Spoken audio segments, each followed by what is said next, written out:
Assalamualaikum warahmatullahi wabarakatuh. Halo sobat sejarah. Perkenalkan, saya Saukio dari Fuanda dari SMA Bandung, Kalimantan Selatan. Dan selamat datang di konten saya kali ini, yaitu Basja, bahas sejarah.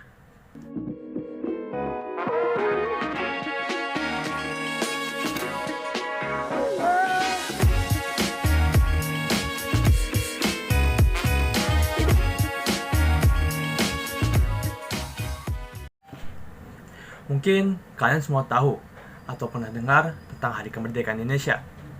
Yap, benar sekali, tanggal 17 Agustus tahun 1945. Tapi kalian tahu nggak sih bagaimana perjuangan kita dalam memperjuangkan untuk memproklamasikan kemerdekaan Indonesia? Hal itu akan kita bahas kali ini. Yuk! Setelah beralihnya kepemimpinan kepada Jepang, yang kala itu mereka menggunakan teknik propaganda untuk mengambil simpati masyarakat Indonesia untuk dapat dimanfaatkan demi kepentingan Jepang dalam Perang Asia. Namun, dalam setiap perjalanan tidak selalu jalan mulus yang kita lalui.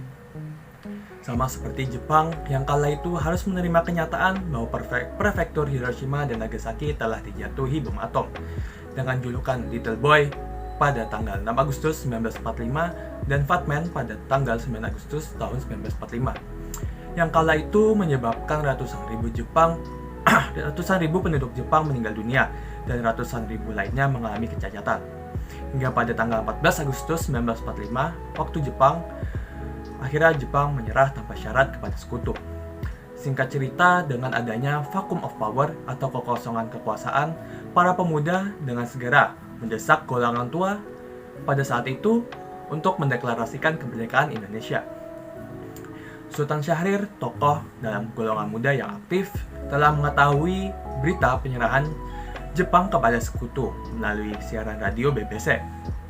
Oleh karena itu, pada tanggal 15 Agustus 1945, Syahrir, Wikana, Khairul Saleh, dan Darwis segera menemui Mohatta dan mendesak agar segera memerdekakan Indonesia.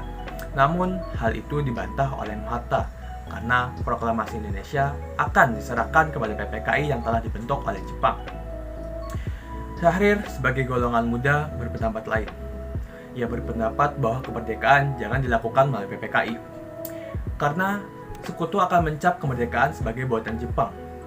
Dan sebaiknya Bung Karno lah yang memproklamasikan melalui corong radio ke seluruh rakyat Indonesia.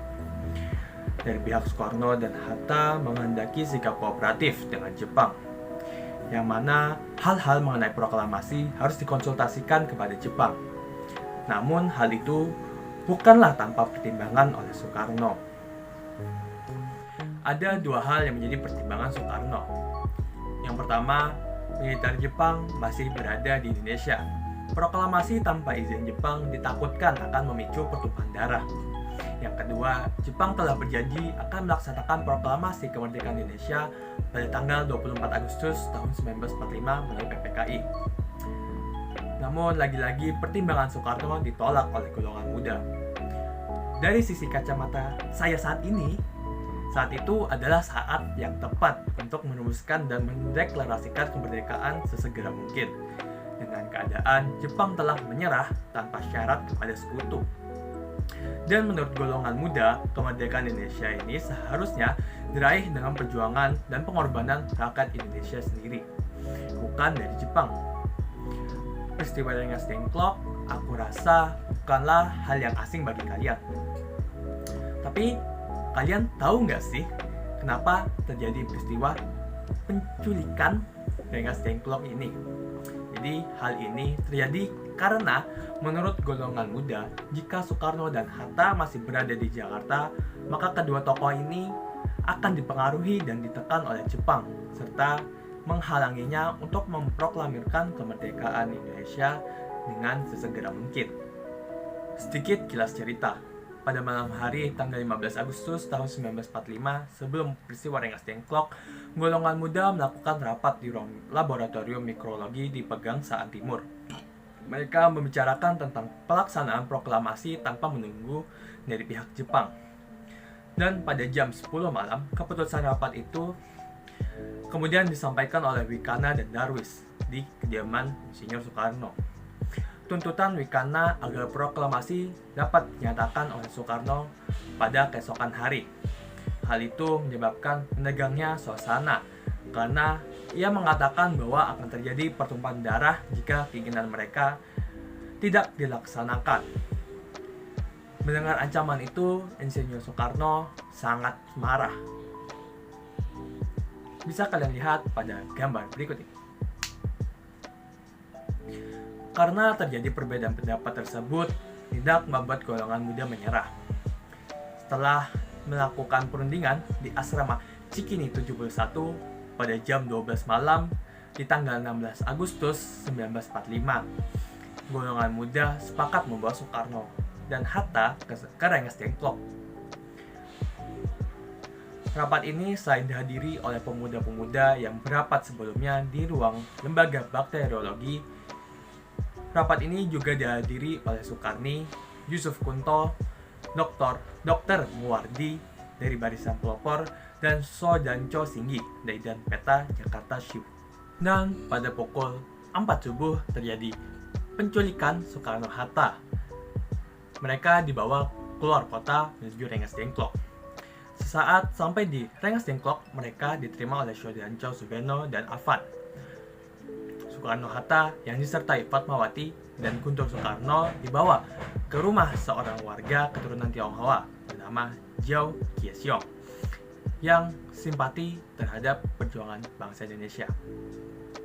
Sehari di Rengas Dengklok, para pemuda ternyata masih gagal memaksa Soekarno untuk menyatakan kemerdekaan Indonesia lepas dari campur tangan Jepang.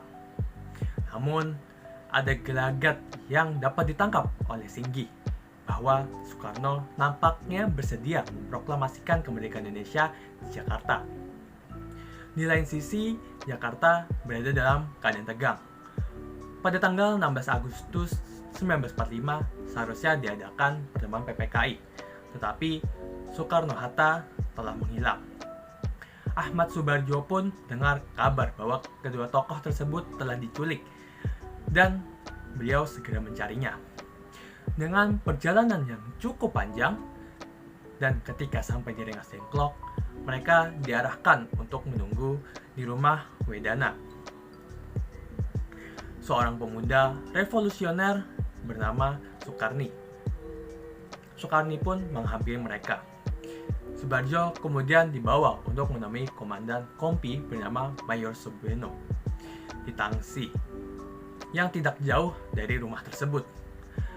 Akhirnya terjadi kesepakatan, yang mana Ahmad Subarjo ditunjukkan dan diantarkan ke Rengas Dengklok oleh Yusuf Kunto. Isi percakapan tersebut bisa kalian lihat di gambar ini. Sesaat tiba di Rengas Dengklok untuk menjemput Soekarno dan Hatta, kecurigaan para pemuda terhadap beliau tetap terjadi. Dengan adanya jaminan itu, Sodanco Subeno mewakili para pemuda mengizinkan Subarjo bertemu dan membawa pulang bersama Soekarno dan Hatta beserta rombongan ke Jakarta. Setibanya di Jakarta, yang kala itu diantarkan oleh Laksana Meda hingga ke rumah Mayor Jenderal Moichiro Yamamoto, kepala pemerintahan militer Jepang di Indonesia. Namun, ia tidak mau menerima rombongan Soekarno-Hatta. Lantas memerintahkan Mayor Jenderal Autoshi Nishimura, kepala Departemen Umum Pemerintahan Militer Jepang, untuk menerima kedatangan Soekarno-Hatta.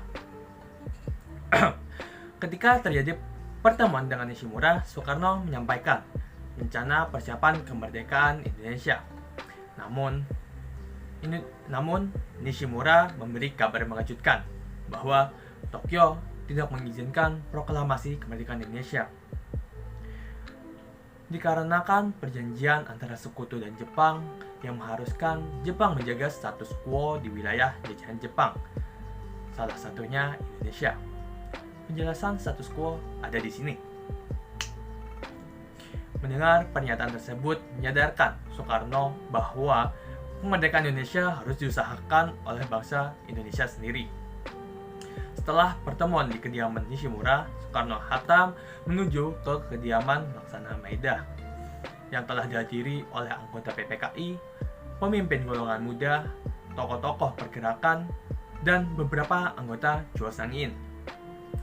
Laksana Meida juga mendukung persiapan kemerdekaan Indonesia dan bersedia menjamin keselamatan semua orang yang berada di kediamannya. Kemudian Laksana Meida minta diri untuk istirahat dan mempersilahkan para pemimpin Indonesia untuk berunding hingga puas di rumahnya. Di ruang makan Laksana Meida dirumuskanlah naskah proklamasi Indonesia. Peristiwa itu disaksikan oleh Miyoshi, orang kepercayaan Nishimura, Sukarni, Sudiro, dan BM Dia. Ngomong-ngomong, kenapa ya Laksana Meida mendukung persiapan kemerdekaan Indonesia dan bersedia menjamin keselamatan semua orang yang berada di rumahnya? Karena beliau merupakan kepala perwakilan Kaigun, yang mana rumahnya merupakan ekstrateritorial yang harus dihormati oleh Rikugun, yaitu Angkatan Darat Jepang. Dan beliau juga simpatik dengan gerakan kemerdekaan Indonesia. Dalam perumusan naskah proklamasi, Soekarno pertama kali menuliskan kata pernyataan dalam proklamasi. Kemudian pada kalimat pertama disampaikan oleh Ahmad Subarjo yang berbunyi, "Kami bangsa Indonesia dengan ini menyatakan kemerdekaan Indonesia." Dan pada naskah teks proklamasi dirumuskan oleh Mohatta yang berbunyi, "Hal-hal yang mengenai pemindahan kekuasaan dan lain-lain akan diselenggarakan dengan secara seksama dan dalam tempo yang sesingkat-singkatnya." Dan Soekarno pun menuliskan, Jakarta 17 Agustus tahun 05, Wakil-wakil bangsa Indonesia sebagai penutup dalam konsep naskah proklamasi.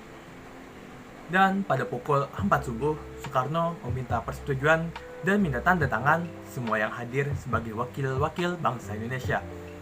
Namun, hal itu ditolak oleh golongan pemuda, karena sebagian yang hadir di sana merupakan kolaborator Jepang.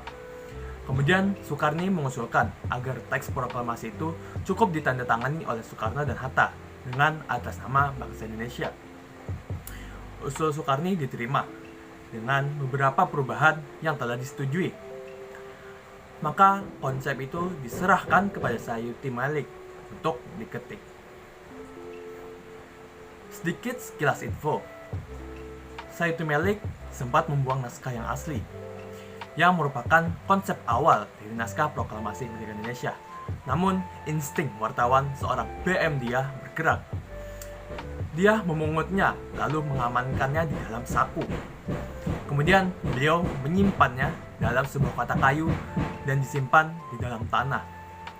Berkat kejelian beliau, hingga kini kita masih bisa menyaksikan naskah bersejarah ini tersimpan dengan aman dan rapi di Gedung Arsip Nasional Republik Indonesia. Dan kemudian yang menjadi pembahasan selanjutnya adalah bagaimana cara memproklamasikannya. Pada awalnya pembacaan proklamasi kemerdekaan berlangsung di lapangan Ikeda. Namun hasil dari pemberitahuan mulut ke mulut, akhirnya pihak militer Jepang mengetahui hal itu, yang membuat militer Jepang yang masih berada di Indonesia melakukan pengamanan di wilayah lapangan Ikeda. Karena hal itu, pembacaan proklamasi dipindahkan ke halaman rumah Soekarno.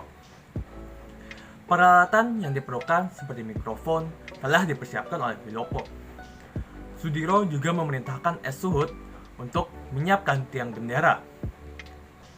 Bendera yang digunakan pada saat proklamasi kemerdekaan adalah bendera yang dijahit oleh Ibu Fatmawati, yang dikenal sebagai bendera pusaka.